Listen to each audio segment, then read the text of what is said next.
Marta Cámara, Senior Manager de Forética, que bueno, pues nos va a hablar de la gobernanza y transparencia como pieza angular de la gestión de la sostenibilidad. Sí que estuvo recientemente en un evento que organizó Cajamar en torno a temas de inversión socialmente responsable y claro, pues si alguno asististe, pues le comentamos, pues vamos un poquito a cambiar y complementar. Y sí que pues agradecerle a Marta que cogió el testigo y ahí le ha dado una vuelta. Le habrá supuesto pues, un rato de dedicación, pero trasladarnos desde Forética, pues básicamente pues esa revisión en profundidad de las tendencias que están viendo en sostenibilidad en torno a esos temas, ¿no? Así que nada, Marta, muchísimas gracias por acompañarnos y nada, cuando quieras te escuchamos. Pues nada, muy buenos días a todos. Muchas gracias por estar aquí esta mañana, porque como decía Gabriel, son fechas un poco complicadas, así que se agradece doblemente. Yo soy Marta y bueno, desde Forética estamos muy contentos de este nuevo convenio y lo comentaba antes, yo también me hace especial ilusión porque, como comentaba algunos en la parte del café, soy de Valencia y además entonces este convenio pues me hace mucha ilusión y estoy muy contenta.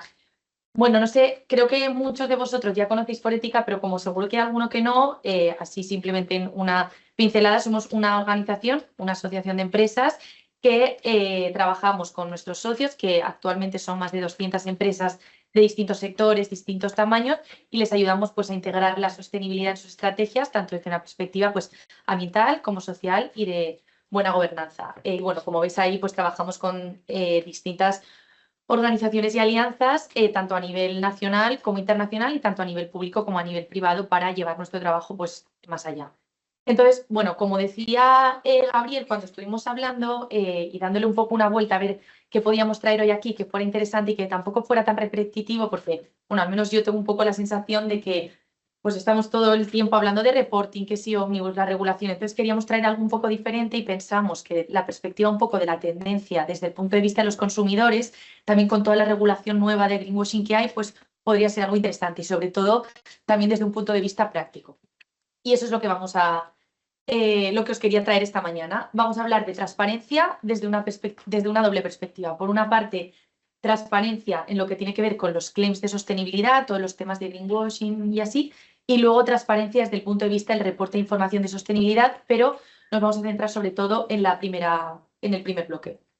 ¿Qué vamos a contar? Pues en este primer bloque vamos a hacer un repaso por esa tendencia de pues, ver por dónde van los tiros ahora con todo el tema de los consumidores, con base en un estudio que se ha hecho desde Forética, que ahora os contaré.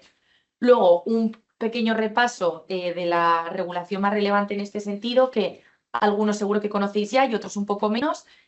Y luego, la parte que os decía como un poco más práctica son lo que llamamos las 7 Cs, que luego veremos lo que es. Y luego el segundo bloque, que lo hemos traído, aunque como os decía, un poco más breve, pero sí que creía que es interesante traerlo porque desde Forética hemos hecho un análisis de los primeros reportes bajo CSRD, que lo presentábamos hace unas semanas y no os lo voy a presentar todo el estudio, lo tenéis accesible, pero sí que hay algunas cosas que creo que son interesantes. Y luego además voy a ir combinando con pues, algunas novedades regulatorias de estas últimas semanas, incluso en los últimos días. Y os animo a que ya que no somos muchos, de verdad me interrumpáis en cualquier momento, levantéis la mano, o sea que eso sin ningún problema.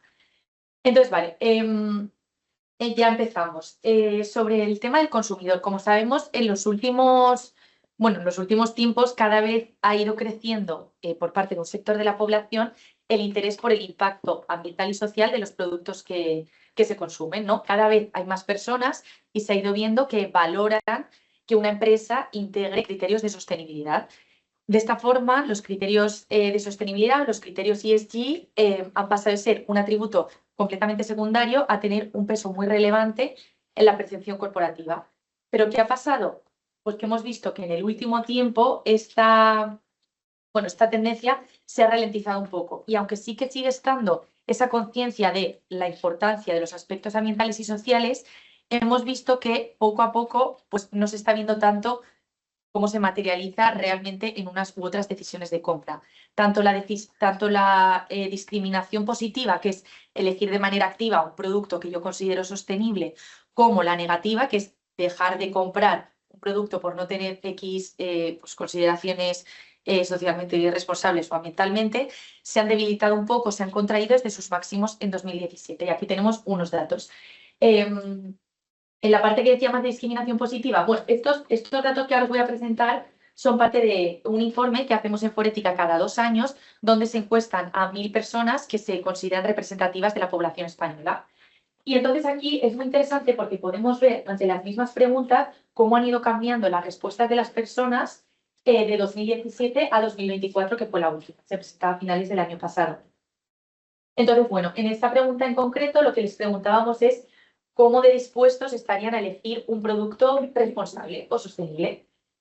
La primera respuesta era siempre. Yo siempre priorizaría aunque fuera más caro. A ver, yo aquí pienso que luego si vas al supermercado y te ves ahí, igual la respuesta puede cambiar. Pero bueno, al menos el 64% al menos respondían que, oye, sí que estarían dispuestos siempre a elegir un producto más sostenible. Y llama la atención como ante la misma pregunta, si la preguntamos en 2024, baja al 37%. Luego tenemos aquí el bloque de personas que dicen, bueno, yo lo elegiría si cuesta lo mismo. Vemos que esos han aumentado y luego también llama la atención este tercer bloque, que son las personas que lo que priorizan es únicamente el coste y que la sostenibilidad pues, les da un poco más igual. Y vemos que eso se ha triplicado en los últimos años. Entonces, bueno, esto creo que son unos datos interesantes. Y aquí tenemos la parte de la discriminación negativa, ¿no? Realmente si las personas, bueno, pues cuánto están descartando algunos productos, servicios o empresas por no reunir este tipo de características. Y vemos también que se ha contraído un poco. A ver, esto yo no creo que sean una mala noticia ni nada. Además, en Forética siempre somos súper optimistas. Sigue habiendo un sector de consumidor consciente que es potente. Hay mucha gente que valora realmente y que está incluso dispuesta a pagar una prima por un producto sostenible, pero simplemente lo que estamos viendo es una consolidación, un cambio de tendencia desde esos máximos que teníamos en el año 2017. Os animo mucho a leer este informe porque realmente tiene muchos datos y tiene mucha información interesante. A ver, ¿notado la diferencia entre si es producto o si es servicio? Es un bien de consumo, si es un servicio. No, creo que en el estudio está hecho en conjunto, todas las preguntas que se hacían. Pero me parece un punto interesante ver la diferencia porque seguro que puede haber. Claro, es que justo es lo que iba a comentar ahora, súper buen punto. ¿Cuáles son las razones que puede haber detrás de esto? Precisamente lo que comentas. En primer lugar, es una realidad, o sea, un factor técnico-económico. Al final, el aumento de coste de vida, la inflación, etcétera, hace que aunque yo esté súper comprometido, pues si voy al supermercado, pues a veces pues tengo que elegir la opción más barata y ya está, eso es una realidad. Y luego, el segundo de los factores que hay detrás de esto, a raíz de todo este análisis que se ha hecho, es el aumento de escepticismo por parte de las personas sobre los mensajes de sostenibilidad que salen de las empresas. Y esto es interesante, les preguntaba también a las personas cuánto se creían las comunicaciones de sostenibilidad de las empresas. Y a mí, por lo menos, me llamó bastante la atención que apenas un 23% considera creíbles estas comunicaciones por parte de las empresas. Alrededor de un 25% dice que depende, en función un poco de dónde vengan, me lo creo o no, y un 46% considera no creíbles la mayoría de alegaciones de sostenibilidad que hacen las empresas. ¿Y cuáles pueden ser las causas que hay detrás de esto? Detrás de que no nos estemos creyendo mucho o cada vez menos lo que nos cuentan las empresas de sostenibilidad. Pues bueno, para empezar, que durante los últimos años, y esto lo hemos visto todos, un número masivo de empresas se han sumado a este discurso de la sostenibilidad, inundando al consumidor muchas veces de información y, lo que es más peligroso, muchas veces información que no está tan contrastada o que no te rascas un poco y no hay mucho detrás. Y luego el segundo punto es que también hay una concepción de que este incremento exponencial de los mensajes de sostenibilidad, del compromiso, del propósito, pues parece, o ahí está la concepción de que no va acompañado muchas veces de una mejora disruptiva en el desempeño de la sostenibilidad. Entonces, estos son algunas de las causas más importantes que hay detrás de ese que la población está dejando de creerse parte de los mensajes de sostenibilidad. Entonces, bueno, un poco ante este contexto, como ya todos sabemos, la Unión Europea decidió regular, como se está haciendo con todos los temas de sostenibilidad. Entonces, aquí os he traído, no me voy a meter porque son normas un poco complejas, pero bueno, así 4 pinceladas del marco regulatorio de temas de greenwashing. Entonces, sabéis que en primer lugar está esta directiva, que es la de empoderamiento de los consumidores.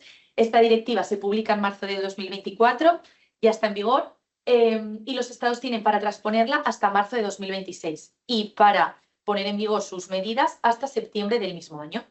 Básicamente, y así dicho de forma muy sencilla, lo que quiere esta directiva es prohibir determinadas afirmaciones ambiguas o poco claras como bio, eco, natural, 100% sostenible, que, pues bueno, a veces no se sabe muy bien qué hay detrás.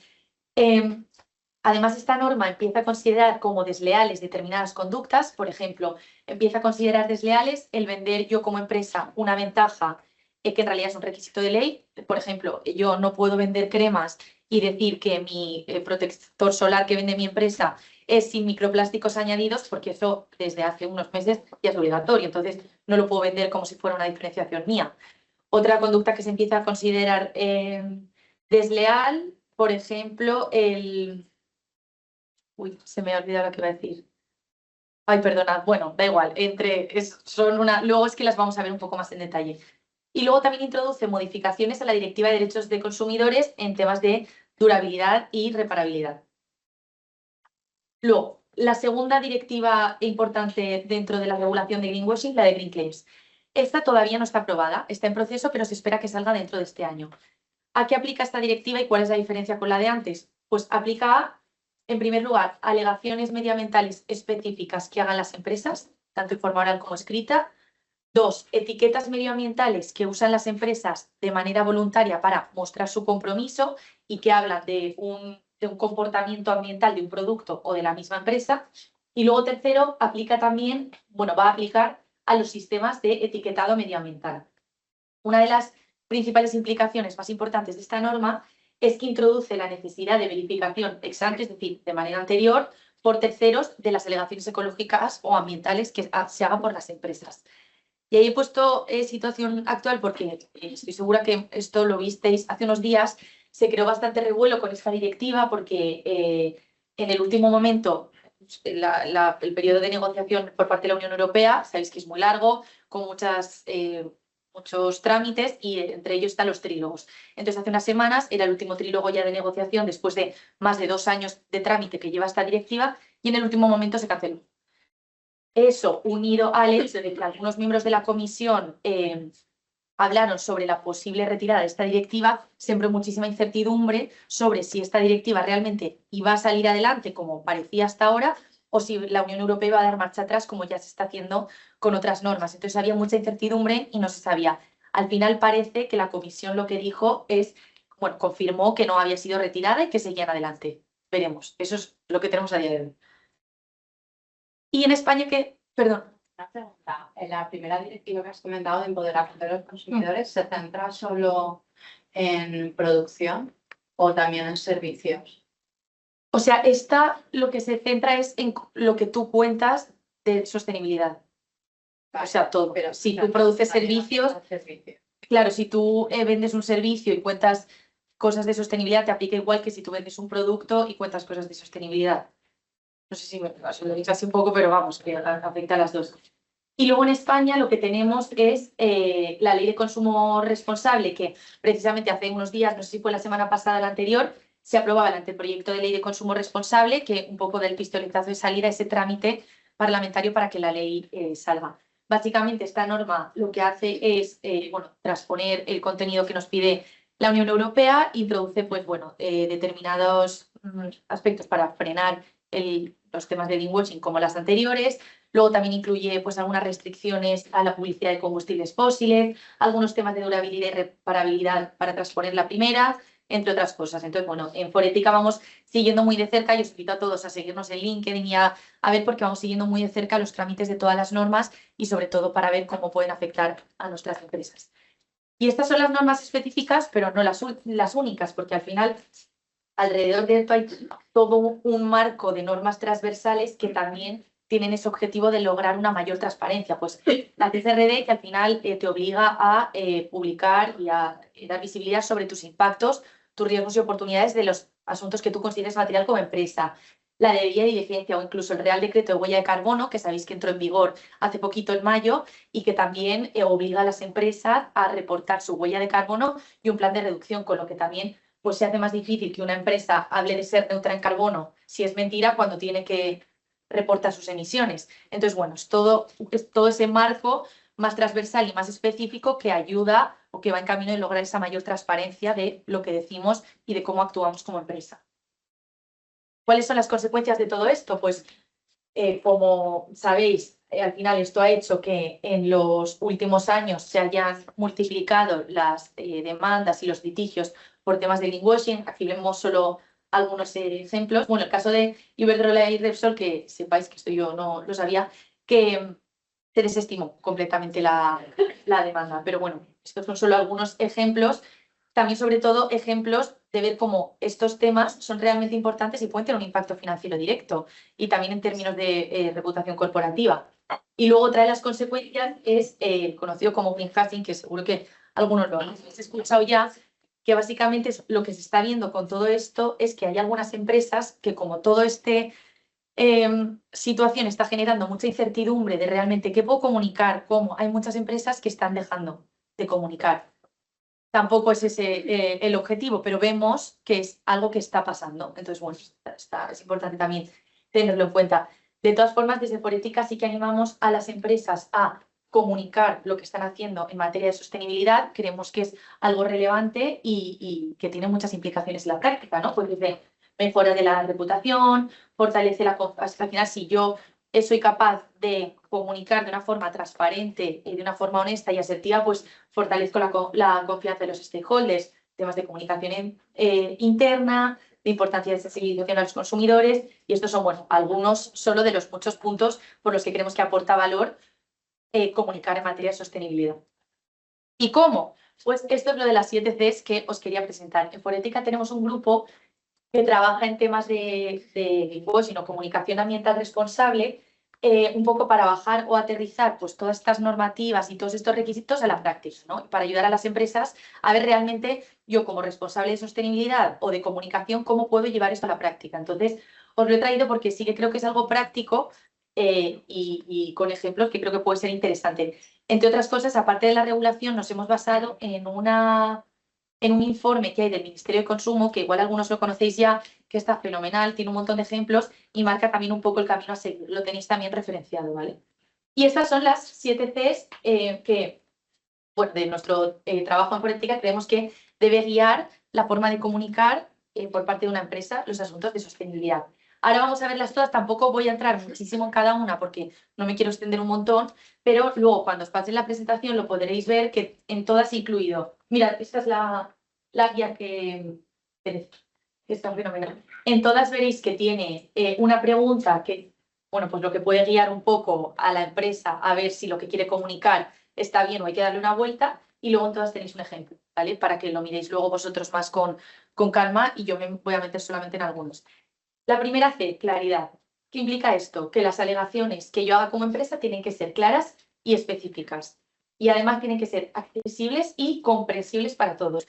Y aquí voy a hacer un paréntesis. Porque voy a hacer un paréntesis con el tema de la accesibilidad. Y es que hace unos días también entraba en vigor en España la nueva ley de accesibilidad. No es una ley nueva, es de 2023, pero ha entrado en vigor ahora a finales de junio.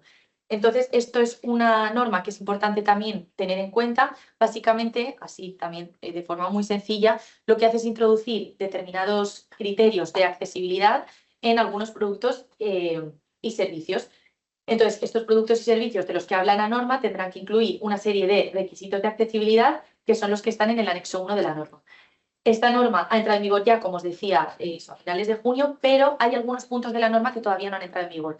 Entonces sí que os animo a que la miréis para ver cómo os puede afectar a vosotros como empresa, sobre todo también porque aplica a los servicios de comercio electrónico, que pues la mayoría de empresas tienen. Entonces eso os animo a verlo. Y ahora ya volvemos a la primera C de la claridad. ¿Qué significa este punto de la claridad? Por ejemplo, tenemos una marca de productos de alimentación que utiliza productos respetuosos con el medio ambiente y en sus alegaciones habla de sostenibles. Bueno, pues con todo lo que os he contado ya sabemos que no podemos decir solo que son sostenibles sin ninguna explicación más entre otras cosas porque puede dar pie a que los consumidores piensen que estamos ofreciendo muchos más beneficios de los que en realidad tienen. ¿Qué sería aquí correcto? Según esta primera C, pues incluir información mucho más concreta y comprensible. Y, por ejemplo, hablar de maíz cultivado sin pesticidas, maíz de kilómetro cero recolectado y elaborado en menos de 100 kilómetros, información mucho más concreta.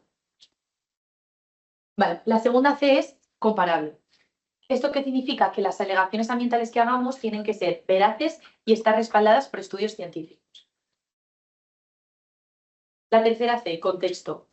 ¿Qué significa? Que cuando hagamos una alegación ambiental tenemos que centrarnos en aspectos significativos y relevantes del producto o servicio. Ahora veremos un ejemplo. Y que, como decía antes, no se puede presentar como una ventaja algo que ya de por sí es obligatorio por ley, aprovechándonos un poco de que los consumidores estas cosas no las saben. Un ejemplo de este punto de contexto, pues una compañía que está trabajando una política de reducción de plástico y que, pues, como consecuencia de esta política, ha conseguido reducir el porcentaje de plástico en uno de toda su gama de productos, pues en uno ha conseguido reducir un 5%, que está fenomenal. Pero, ¿qué no estaría bien hacer aquí? Pues igual anunciar a bombo y platillo que se están reduciendo el plástico sin dar números y sin dar datos. ¿Qué estaría bien? Decir que esta reducción de plástico es sobre el producto X y en este porcentaje, pues publicarlo en la web, en el pack del producto, como sea, pero de manera más específica. Cuarta C, ciclo de vida. ¿Qué significa? Que si hacemos una alegación ambiental, deberíamos identificar la fase del ciclo de vida del producto sobre la que se realiza esta alegación. Ahora veremos qué significa. Por ejemplo, en un coche eléctrico, ¿vale? Que se comercializa bajo el lema una alternativa neutra en emisiones de CO2 al coche de gasolinas. Pues a ver, esto es una verdad un poco con pinzas, porque para afirmar que es una alternativa neutra en emisiones de CO2, realmente tendríamos que estar mirando a toda la cadena de producción. Entonces, si yo como empresa he hecho ese ejercicio de realmente medir las emisiones en toda la cadena y ver que realmente en toda la cadena es neutro, entonces vale. Pero si no, es un poco una verdad a medias. Lo que puedo decir es que es neutro en carbono, pero empresa, pero no la alternativa así como en conjunto. La quinta, comparaciones justas. ¿Qué significa? Que si yo hago una comparación, tiene que ser evidentemente con productos que satisfacen las mismas necesidades y están destinados al mismo propósito. Y además tiene que ser con base en datos transparentes, actualizados, honestos y objetivos. Aquí también tenéis alguna pregunta que os puede guiar, algún ejemplo. La penúltima de las 3 certificaciones. ¿Qué significa esto? Pues que las etiquetas medioambientales que usemos deben basarse en sistemas de certificación o ser establecidos por autoridades públicas y, evidentemente, pues el tema de desarrollo de logos propios, a partir de ahora, pues no se va a poder hacer. Y bueno, aquí incluimos esta etiqueta, que es un ejemplo de etiqueta que sí se puede usar porque sí tiene una base detrás, que solo aplica a algunos productos que tenéis ahí, aunque sea un poco pequeño. La última de las es la continuidad, que significa que las alegaciones que hagamos pues en nuestra web, en los paquetes, etcétera, pues no es como que lo hago y ya y se queda, sino que es importante ir revisando y actualizando estas alegaciones de manera periódica para también reflejar pues, los avances que vaya viendo, ¿no? Y esta última es la 7+1 porque la incluimos al final. De ir trabajando a lo largo del año con las empresas en estos temas, se decidió incluir la creatividad, que realmente es un punto muy importante y muy transversal a todos los demás. Entonces, bueno, os invito a leer la guía, que la tenéis aquí, está todo con mucho más nivel de detalle, un montón de ejemplos, referencias a otros documentos, etc. Y también os invito a leer la del ministerio que os decía, que está fenomenal y es en la que hemos basado nuestro trabajo con las empresas. Vale, y eso en cuanto a la parte más de comunicación de claims de sostenibilidad. Y ahora vamos a entrar en la parte del reporting con ese informe que os decía que hemos hecho desde Forética, ese análisis. Bueno, primero os quería traer esta novedad así rápida. Estamos ya todos un poco cansados de escuchar sobre Omnibus, pero no podía no traeros esto porque ha sido una novedad de esta semana, del viernes pasado. Sabéis que el Omnibus tiene dos bloques de cambios. El primero, que es el mecanismo de stop the clock, que ya está aprobado y que paralizó la entrada en vigor de la CSRD para las empresas a las que todavía no habían reportado 2 años. Y luego el segundo bloque de cambios, que son cambios en cuanto a contenido, ¿no? De simplificación de estándares, de matizar mejor qué es obligatorio y voluntario, etc. Y en este segundo bloque de cambios es todo lo que se está trabajando ahora. El primer bloque de cambios, que es el stop the clock, que paraba la obligación de las empresas que todavía no habían reportado 2 años, ese primer bloque no hablaba de las empresas a las que ya les había afectado la CSRD, las cotizadas que ya han empezado a reportar. Y eso es precisamente donde se mete este nuevo acto delegado. Este nuevo acto delegado, que lo han llamado Quick Fix, como así de arreglillo rápido, la verdad, lo que hace es meter algunas simplificaciones para esas empresas que eran la primera ola, esas empresas cotizadas de más de 500 empleados que ya han publicado sus informes. Y lo que hace es decir, bueno, hace una separación entre omisiones de información que pueden hacer las empresas de menos 750 empleados y de más 750. Y dice determinada información que durante el próximo año o los 2 próximos años pueden no reportar. No sé si esto ha quedado claro, es que es un poco lioso, pero bueno. Con ese objetivo que hay detrás de todo el ómnibus, que es de simplificación. Y evidentemente, si alguno de esos temas se consideran materiales, sí que hay que presentar cierta información, pero no tantísima como pedían los estándares. Entonces, bueno, si a alguien le interesa profundizar sobre esto, os he dejado aquí el acto delegado que se aprobó en la comisión y ahí el resumen que publicaba la comisión, que es una página súper fácil de ver lo que implica para cada tipo de empresa. ¿Vale? Y ahora ya sí, como os decía, desde Forética hemos hecho un análisis de estos primeros informes bajo CSRD, hemos puesto foco en las empresas del IBEX. Entonces, no os quiero contar todo el análisis, pero sí que hay algunos temas que he visto interesantes. También te decía que os sintáis libres de interrumpirme, porque igual alguno de vosotros habéis estado ya en este proceso de adaptación. Vale, quería traeros tres cosas. Por un lado, esto sobre presentación de la información. Luego, unos temas de materialidad y luego, para ya terminar, un tema sobre las posibilidades de omitir información. Ahora lo veremos. Aquí lo primero que miramos fue cómo están reportando las empresas en los informes bajo CSRD. ¿Y qué vimos? Pues que ha habido una tendencia a integrar esta información de sostenibilidad en el informe de gestión. Si bien el año pasado mitad y mitad de las empresas, pues la mitad publicaban informe de sostenibilidad y de gestión separado y la otra mitad junto, este año hemos visto cómo son más las que lo reportan junto, ¿vale? Bueno, aquí veréis, que seguro que igual alguien se ha fijado, que no suma 35. No suma 35 porque hay 3 empresas del IBEX que no han reportado CSRD. Una que es, bueno, esto es todo público, una que es Solaria porque no llega a los umbrales de empleados, entonces no está obligada, y otras 2 que son ArcelorMittal y Logista que no han reportado bajo CSRD. Por eso veréis que todo el cálculo está hecho en base a 32, que son todas las demás. Vale, volviendo a lo de la integración. Y nada, bueno, aquí no ha sorprendido ver, mira, N32 lo pone abajo de todos los gráficos. Aquí no nos ha sorprendido ver cómo, pues obviamente, la mayoría de los informes son muchísimo más largos que los del año pasado. Pero a mí una cosa que me sorprendió mucho es que hay algún informe, tanto en las que reportan todo junto como en las que reportan separado, hay algún informe de algunas empresas, 4 en concreto, que han reducido su contenido de sostenibilidad. Entonces yo me metí porque dije, ¿cómo puede ser que con la cantidad de información que pide la norma tenga un informe más corto que el año pasado? Y básicamente esto lo que vimos que había pasado es que hay de algunos temas en los que estas empresas en concreto, estas 4, se han limitado a reportar lo que decía, por ejemplo, por poner un ejemplo más específico, temas de discapacidad, ¿vale? El estándar dentro del S1, la parte de discapacidad, pide información súper específica y súper breve. Pues estas empresas se limitaban a dar esta información, mientras que el año pasado incluían un montón de pues, parte más narrativa, de iniciativas, de cosas que están haciendo eventos, y este año se han limitado solo, pues un poco compliance, a decir lo que pide la norma y ya. Entonces, por eso hay algunas pocas que han reducido su contenido, pero la mayoría son muchísimo más largos.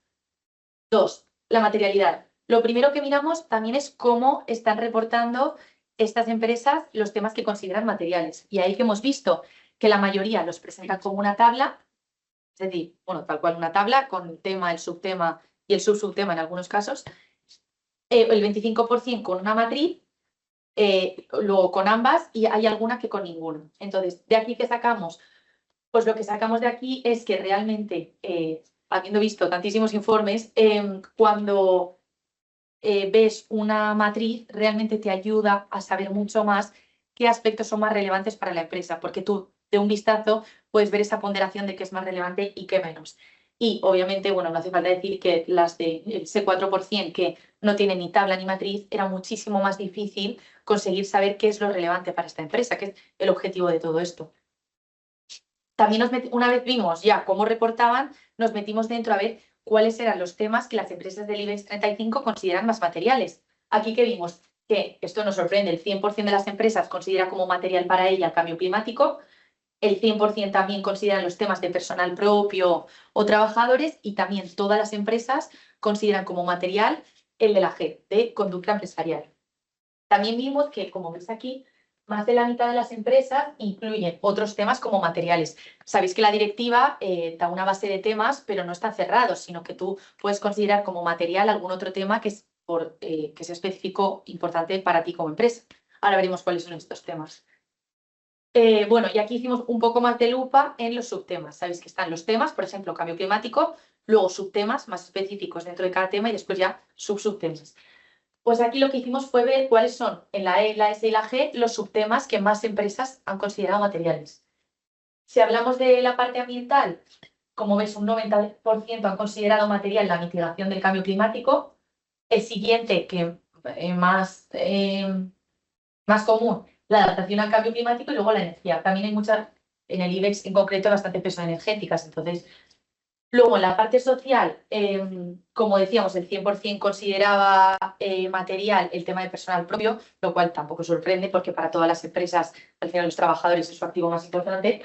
Y aquí vemos que casi todas consideraban material y reportaban temas de igualdad de trato y oportunidades, luego de condiciones de trabajo y después de temas de clientes, incidencias relacionadas con información para consumidores.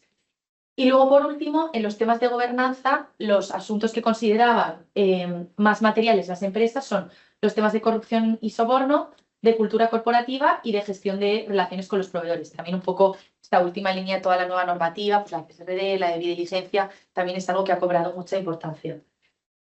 Y esto es lo que os comentaba de los temas específicos. Vemos que más de la mitad de las empresas han reportado información sobre temas que son específicamente relevantes para ellos, aunque no aparecieran como tal en la norma. ¿Y aquí cuáles son los que más hemos encontrado? Pues obviamente los temas de ciberseguridad y seguridad de la información, sobre todo, por ejemplo, en el sector bancario, que también hay varias empresas en el IBEX, temas de innovación, como no podía ser de otra manera, la inteligencia artificial también ha aparecido, y temas de fiscalidad responsable.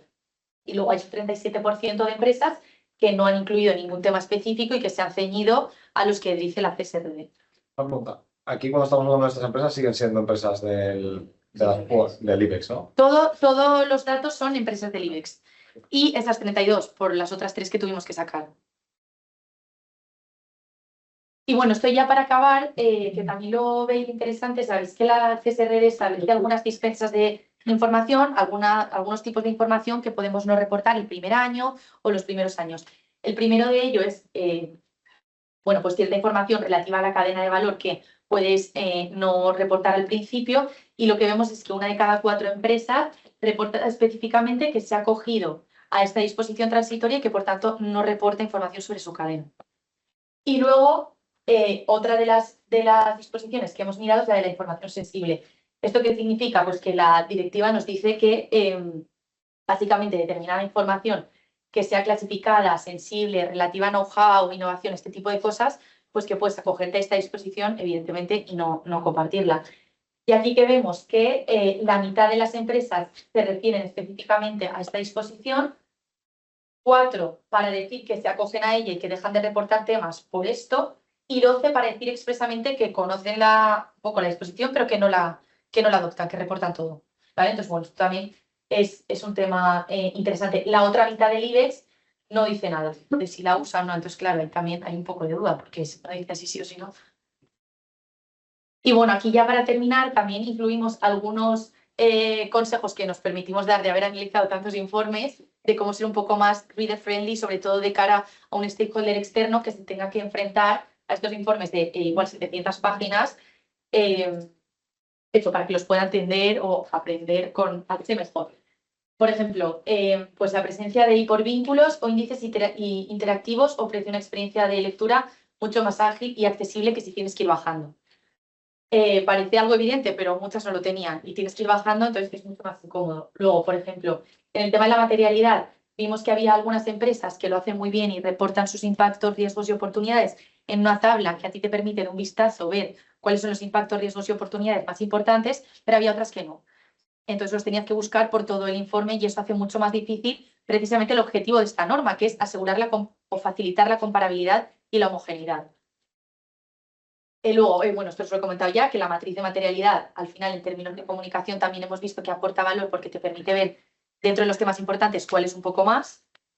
Luego también hemos visto, que estaba con la otra, que hay muchas empresas que se han ceñido tal cual a los acrónimos, los nombres, la estructura y la forma de la CSRD como un ejercicio de compliance, pero hay otras que han innovado un poco más y usan sus términos, sus estructuras.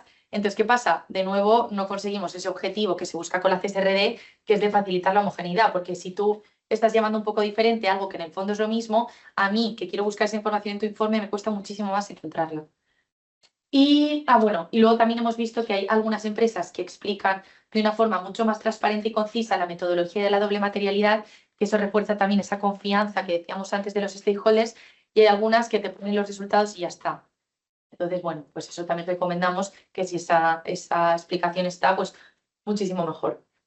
Así que nada, esto es un poco lo que os quería traer. Espero que os haya resultado interesante y no mucho rollo. Todo lo que os he contado sale todo de informes, tanto de política como externos. Los tenéis todos referenciados, todos los enlaces y todas las cosas. Así que nada, muchas gracias. Y ahí tenéis mi correo por si, bueno, ahora cualquier duda lo comentamos, pero vamos, para que lo tengáis ahí. Gracias. Bueno, ¿tiene alguna duda? ¿Alguna duda, alguna opinión? Es verdad que dentro del cumplimiento del IBEX 35 hay como dos escenarios, tú lo has explicado muy bien, las que utilizan indicadores estáticos y que cumplen porque tienen que cumplir, y las que lo han utilizado para esquematizar riesgos, lo han incluido en el comité de dirección, en el consejo de administración y en el reporting a presidencia, que han hecho ya la matriz y han hecho ya un ejercicio más dinámico de incorporarlo a la estrategia. Sí, o sea, la parte de involucrar al consejo se ha vuelto ya imprescindible por lo que dice la CSRD, pero sí que ves como algunos informes son eso, más un ejercicio de compliance y literalmente es todo igual que la norma, y hay otras que o que incluyen más información o que le intentan dar su toque, que también está bien, pero claro, hace más difícil encontrar las cosas y más difícil comparar. Por ejemplo, si yo no puedo ver de un vistazo cuáles son tus impactos, riesgos y oportunidades materiales junto, es mucho más difícil que yo como persona externa que no conozco la compañía puedo saber realmente qué es importante para ti. Entonces, bueno, hemos visto, a ver, aquí os lo he traído súper resumido, pero sí que hemos visto muchas cosas interesantes que también te hacen pensar, bueno, tampoco quiero yo aquí ser muy hater, pero también te hace pensar si realmente esta norma está consiguiendo lo que quiere o, a ver, estamos en un proceso de adaptación, es el primer año, pero los ves tantos informes tan largos y eso da a reflexionar sobre si realmente se está consiguiendo el objetivo que se quería, pero bueno, vamos en camino. Has comentado que mejor matriz que tabla a la hora de reportar a doble materialidad, pero yo no he visto muchas, pero alguna de las matrices que he visto, no sé tú, pero a mí yo no entendía nada. Es decir, Claro, lo de la tabla y la matriz, nosotros lo decimos porque en una tabla, que está muy bien la tabla, porque te pone ahí todo resumido, pero realmente tú ves los temas materiales, pero no sabes cuál es más relevante que otros, y siempre hay unos temas más relevantes que otros. Claro, pero es que muchas de las tablas, de hecho, no sé si me atrevo a decir ninguna, pero vamos, que yo recuerde casi ninguna, no te ponen la ponderación, me atrevería a decir ningún informe. Entonces, el hecho de que lo tengan en una matriz, que obviamente algunas están más limpias y se entienden más y otras menos, el hecho de tenerlo en una matriz, tú puedes ver las bolitas y ver un poco qué es más importante dentro de lo importante. No sé si me explico. Sí, pero porque es que nunca te dicen, bueno, no sé si nunca, pero eso que no te suelen decir la ponderación.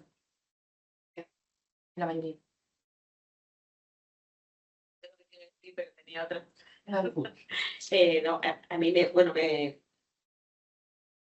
me choca también que, claro, la finalidad de la norma es aumentar la transparencia, etcétera. Pero luego, por lo que hemos hablado con alguna gente que ya estaba haciendo, algunas empresas que ya han hecho sus informes de acuerdo con la CSRD, es que no pueden dejar de hablar de, necesariamente tienen que incluir todas las referencias a todos los temas y demás, entonces es imposible hacerlo más breve. Y luego hay una labor ahí muy importante de las consultoras, auditoras que están acompañando ese proceso, que son también las que le marcan al final a la empresa que no es profesional en esto, cuál tiene que ser el tono, el contenido, etcétera. Claro, y lo que hemos visto es que Personalista. las primeras empresas que han reportado, nosotros hemos estado en algún proceso con algunas y veías que todas, claro, es que había tantísima incertidumbre el año pasado, bueno, ahora un poco también, pero vamos, todas iban de la mano de un consultor que les ayudaba y también han ido haciendo, por lo que hemos visto nosotros, durante el camino con un auditor. Sí, es que lo se indica así. Claro, entonces estaban pues en la mayoría de casos las Big Four detrás de todas estas empresas más grandes guiándoles. Y también lo que veíamos es que, bueno, lo que nos ha trasladado alguna empresa es que, claro, muchas veces estos auditores venían de equipos financieros.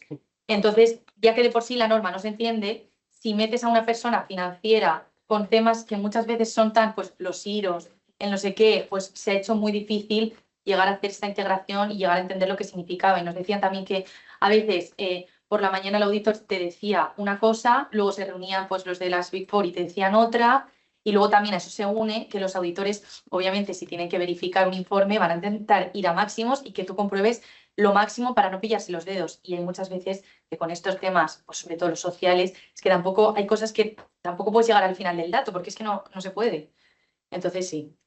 Y luego también lo que decías al principio de información que no se puede dejar de dar, ahí también lo que hemos visto es que hay algunas empresas, que es doble trabajo, que han hecho este informe para cumplir porque es obligatorio y luego han hecho un informe como más a nivel comunicativo, divulgativo, con información pues más visual para enseñar lo que ellos quieren, de lo que quieren sacar. Pues lo que ellos quieren es algo que se entienda fuera de eso, que al final, Sí. o sea, la realidad es que si se tiene que cumplir la norma, tiene que cumplir, pero eso para el gran público no le vale para nada, entonces necesariamente tiene que ir a otro tipo de documento más visual, más comunicativo, más accesible en términos. Que no quita que haya ahí una selección del contenido, pero tampoco es fácil, vamos, cogerse un informe. No, vamos, y que me lo digan a mí, que os los he visto todo. O sea, es una barbaridad, pero es que son informes. Es que de hecho algunos, hicimos también la prueba con algunas herramientas de inteligencia artificial para pues, ver si funcionaba o no, hacerles algunas preguntas. Y había algún informe, bueno, en concreto alguno de algún banco, que son los que más largos son, que es que no,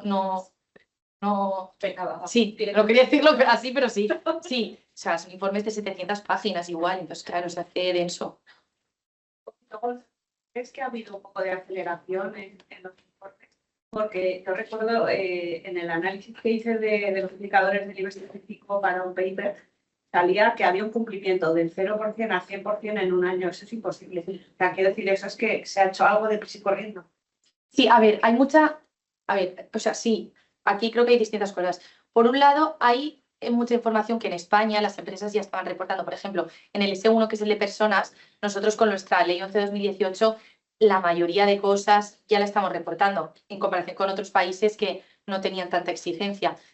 Entonces, yo creo que se suma eso, se suma también que hay mucha información que podías no dar al principio, pero sí, obviamente yo creo que hay muchas cosas que se han hecho deprisa y corriendo porque nadie sabía muy bien. Los indicadores, claro. Entonces el problema es que luego desmerece, porque dices, bueno, es que esto no puede cumplirlo de un año para otro todo. De repente.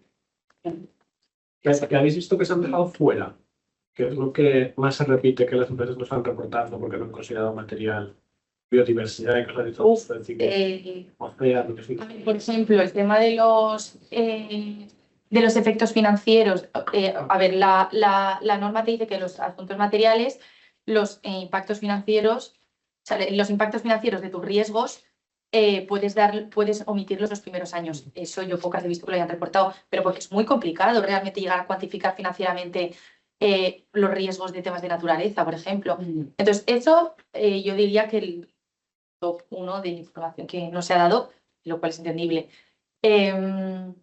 Luego sí, o sea, yo creo que todo lo que tiene que ver más con cuantificación y sobre todo de temas que están menos medidos, como puede ser el tema de la biodiversidad, con clima al final está todo mucho más, y ya estas empresas tan grandes, muchas reportaban TCFD, que es de riesgos, incluso muchas ya están empezando a trabajar con TNFD, que es igual pero de naturaleza.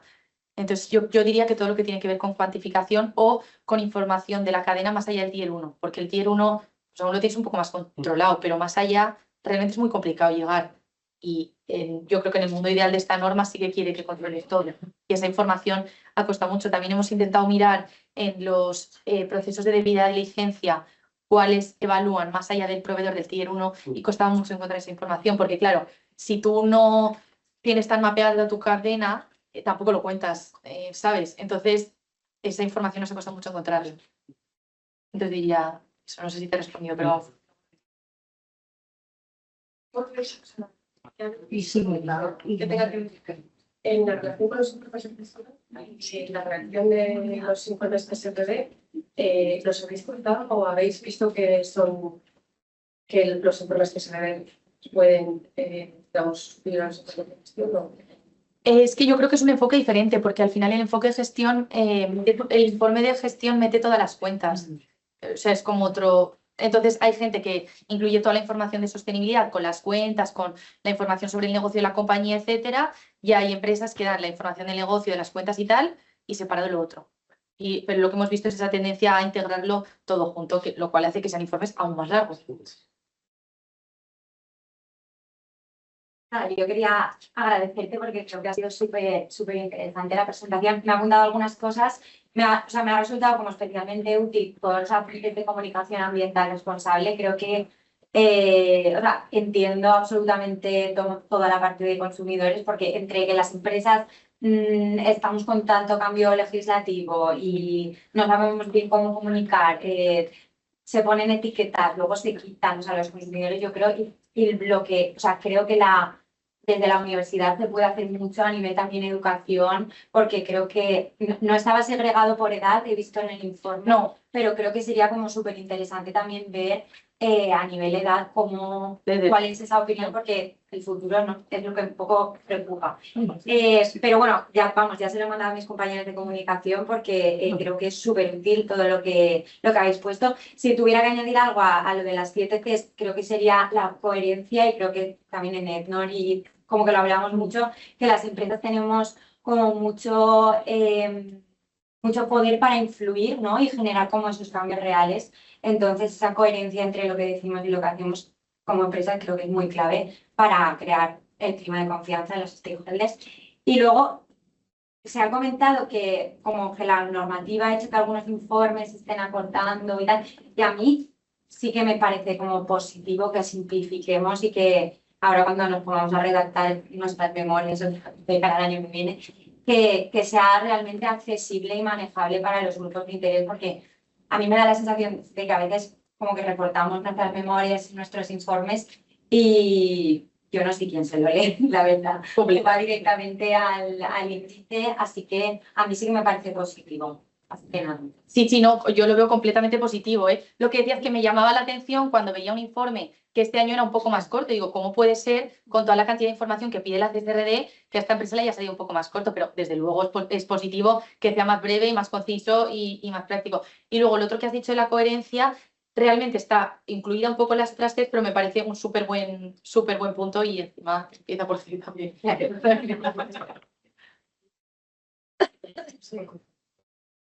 Ya vamos demasiado.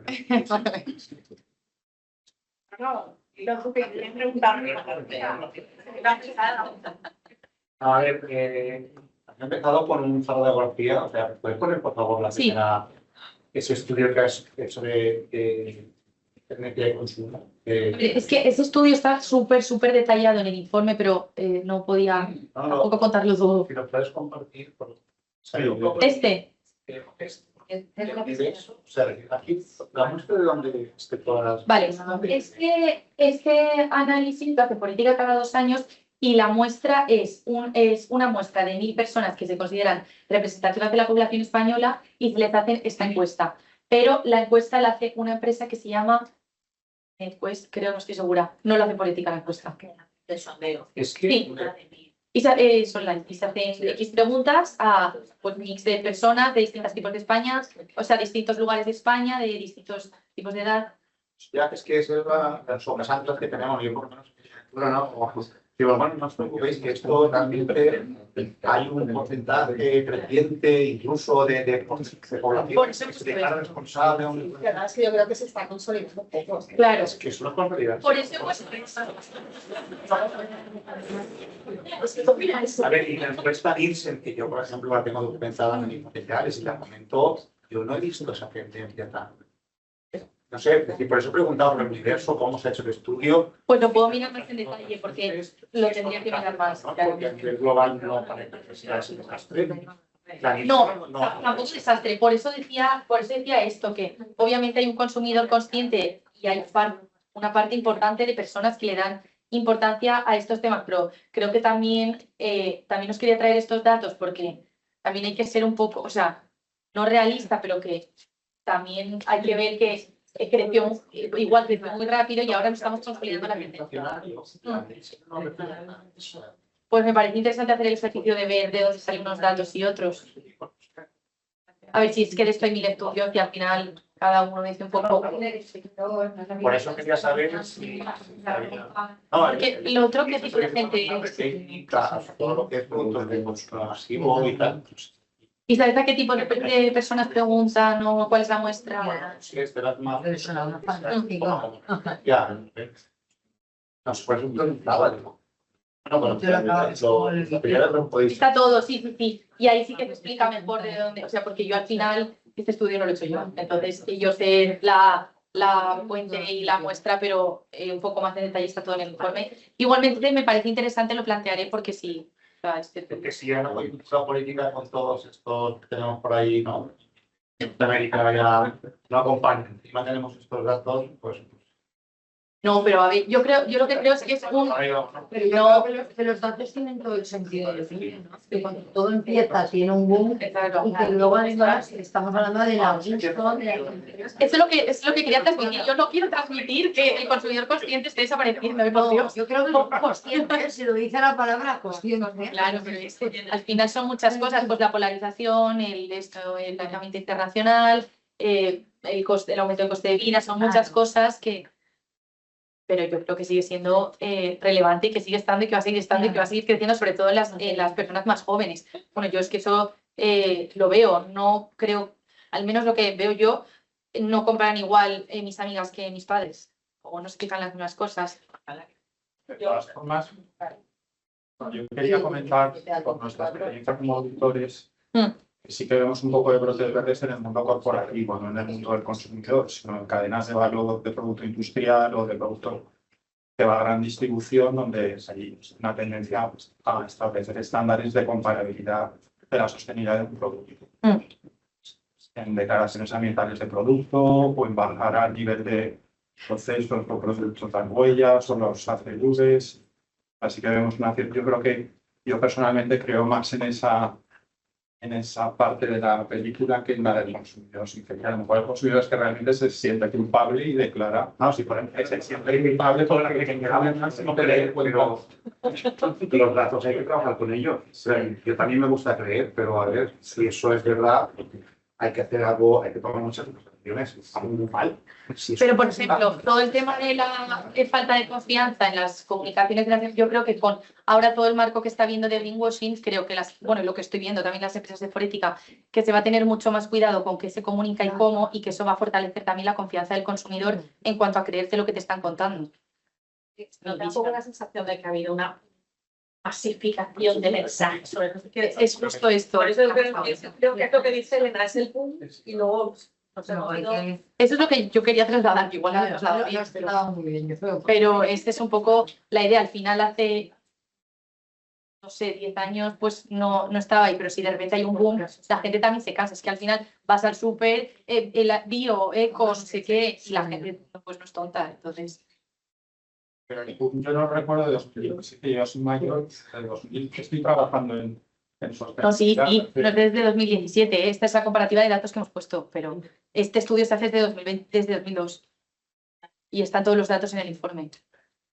¿No crees que también la sobreproducción es responsable? O sea, no solo la sobrecomunicación, es decir, la forma en que producen las empresas y lanzan productos al mercado en sí no genera ya.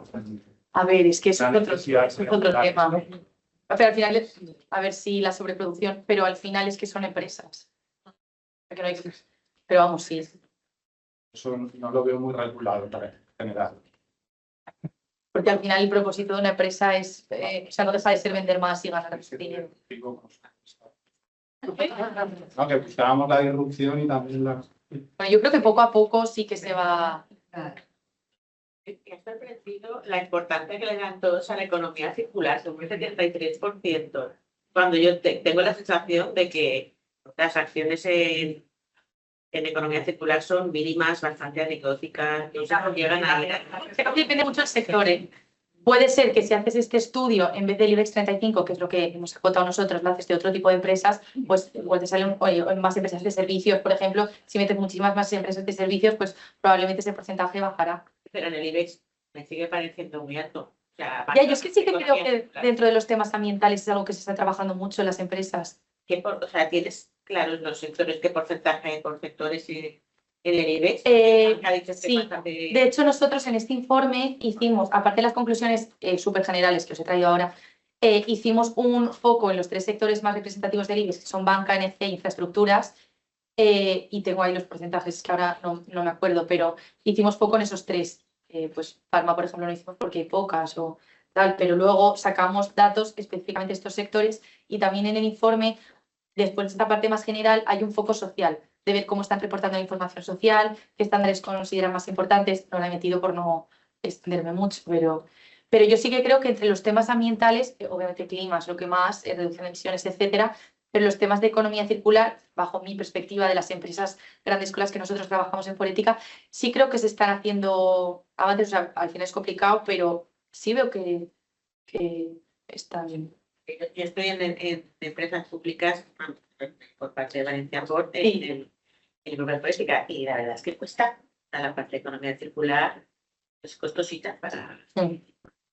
Pues que claro, sobre todo depende del sector. Digo, ostras, estaría bien también, bueno, luego es cuestión de cada cual, ¿no? Analizar qué están haciendo. Que, no sé, hay empresas que son súper punteras en temas de economía circular, pero, por ejemplo, bueno, es que ahora tengo en la cabeza el sector de los hoteles porque estoy trabajando en una estrategia de sostenibilidad para una hotelera que hacen muchísimas cosas del desperdicio alimentario, de las sábanas, ellos hacen un montón de cosas, pero, por ejemplo, no sé, Holcim, que es la primera que se me ocurre, que también está Forética Cementera, hacen un montón de cosas. Las empresas como que tienen más parte de industria o de manufactura también están haciendo muchas cosas. No, miraremos los informes. Claro, los tenéis que mirar todos. Que por eso los hacemos. Los análisis de materialidad a mí me llegan para responder cuestionarios de materialidad de empresas que digo, pero si no te conozco y no me conoces, ¿cómo llegar hasta aquí? ¿No? Eso nosotros hemos respondido muchos. Claro, porque al final, como recomiendan que... Porque claro, aquí también está el tema de la materialidad que da para 2 horas porque no hay una receta clara. También te recomienda que cuentes con stakeholders externos y entonces de ahí eso. Nosotros también hemos participado en un montón de... stakeholders externos relacionados contigo, que te conozcan, que sepan que sí, hay una línea que a veces... No. Yo te quería felicitar y luego comentarte que, bueno, lo has dicho tú, la diferencia sectorial, porque el sector financiero lleva su fast track, pero su fast track eso lo ha puesto el Banco Central Europeo. Entonces, el cumplimiento y todo el tema, por ejemplo, de materialidad de riesgos, tienen muchas más obligaciones, no son los mismos estándares. Entonces está el sector financiero y después el resto del IBEX. Y hay un escalón, pero bueno, como tú bien lo has dicho, lo habéis diferenciado por sectores y la verdad es que están a otra velocidad, pero no por ellos, porque se lo ha puesto el Banco Central Europeo. Sí, y obviamente no puedes comparar cómo trabaja los riesgos de clima un banco con una empresa de servicios, es que no tiene nada que ver. Por eso hemos hecho esa división sectorial y también un poco por esto, es por lo que yo creo que se tenía la idea de, después de estos estándares transversales, hacer unos estándares sectoriales, solo que ahora con todo el ómnibus ha quedado parado, pero un poco por esa idea de realmente facilitar la comparabilidad entre empresas que son más parecidas, se querían hacer los sectoriales, pero eso ha quedado paradísimo. Sí, bueno, espero haber respondido, que yo no tengo todas las respuestas tampoco, pero...